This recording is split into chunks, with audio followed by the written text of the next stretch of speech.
ఉండి నియోజకవర్గంలోని ఆకివీడు పట్టణంలో ఉన్న వెంకటరమణ ఫైర్ వర్క్ షాప్ వద్ద తీవ్ర ప్రమాదం పొంచి ఉంది. కనీస భద్రతా నిబంధనలు పాటించకుండా దీపావళి పటాకులు అమ్మకాలు సాగుతున్నాయి. వ్యాపార లాభాల కోసం షాప్ యజమానులు చిన్న పిల్లలను కూడా ప్రమాదకరమైన మందుగుండు సామాగ్రి గదుల్లోకి తీసుకెళ్తున్నారు.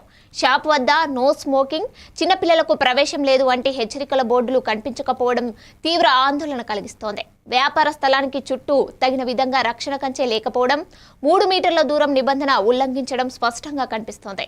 జీఎస్టీ బిల్లులు లేకుండా కేవలం తెల్ల పేపర్పై బిల్లులు ఇచ్చి తగ్గిన ధరలకు అమ్మకాలు జరుపుతున్నారు. అంతేకాకుండా ప్లాస్టిక్ నిషేధం ఉన్న విచ్చలవిడిగా ప్లాస్టిక్ కవర్లు వాడుతున్నారు.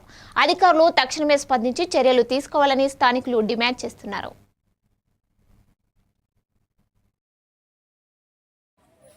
ఇచ్చామండి లైట్ లైసెన్స్ వాళ్ళకి. గ్రౌండ్ లో 16 షాపులు వేశారు. ఆ షాపులకి